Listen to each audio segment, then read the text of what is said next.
నీకు పైన ఉండేవాడు, నీకు పైన ఉండేటువంటి నీ లోకేష్ ఇచ్చినటువంటి ఆర్డర్ నువ్వు అమలు చేస్తాను. నువ్వే కాదు, ఇంకా కొంతమందికి చెప్తాను మాట్లాడమని. నేను చెప్తున్నాను లోకేష్, ఏమి ఇక్కడ జరిగినా అంతిమ బాధ ఇక్కడటువంటి ప్రతి బాధితుడిని ఈరోజు నువ్వు రెచ్చగొట్టేటువంటి విష సంస్కారం రేపు నీకు నీ కుటుంబానికే చుట్టుకుంటుంది. గుర్తు చేసుకో. లేనిపోని అల్లకలో సృష్టిస్తున్నావిడా. గుండెల్లోంచి వచ్చేటువంటి మాట నేను చెప్తున్నా. ఇక్కడ అందరూ ప్రశాంతంగా ఉన్నారు. నువ్వు మాట్లాడుతున్నావు, మేము మాట్లాడుతున్నాం.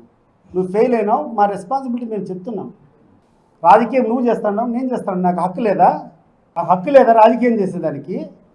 నాకు నోరు లేదా? లేకుంటే నేను ఈ దేశంలో నాకు ఆ స్వేచ్ఛ లేదా? నువ్వు చేసినటువంటి తప్పులు ఎండగట్టడానికి. నీ తప్పులు ఎండగడితే నువ్వు కూర్చొని మీ వాళ్ళని కూర్చొని ఫిజికల్గా దాడి చేయమని చెప్తావా? ఫిజికల్గా బెదిరించమని చెప్తావా? ఎవడు భయపడతాడా? ఎవడు భయపడతాడు?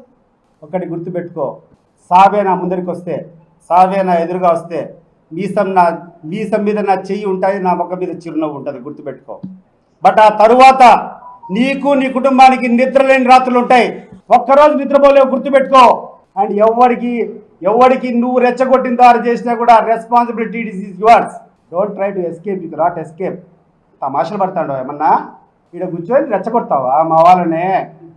ఈరోజు మా కులస్తుల్ని కూర్చొని మా మీదకి రెచ్చగొడతావా నువ్వు? ఏ ధైర్యంతో నువ్వు రెచ్చగొట్టాడో? ఎవడో నీ ప్రాపకం కోసం వచ్చినాడని చెప్పి నీ దగ్గర 4 రోజులు ఏదైనా చిన్న చిన్న పనులు ఉంటాయని చేసుకోవాలి వస్తే నువ్వు ఫిజికల్గా మాట్లాడమని చెప్పి మాట్లాడతావా? చెయ్యి. ఫిజికల్గా నేను మాట్లాడినా రేపు దౌర్జన్యం చేస్తాను. ఇప్పుడు మాట్లాడతాను నీతో. చెయ్యి. నీకు ఏమేమి చేస్తాను నువ్వు చెయ్యి. But you will face the consequences. I'm warning you. You are not above Hitler, you are not above Saddam Hussein. గుర్తుపెట్టుకో. అది తమాషగా ఉందా నీకేమన్నా? ఏం భయపడిస్తా అంటే నువ్వు భయపడతా అంటే భయపడతారా అందరూ? Be careful.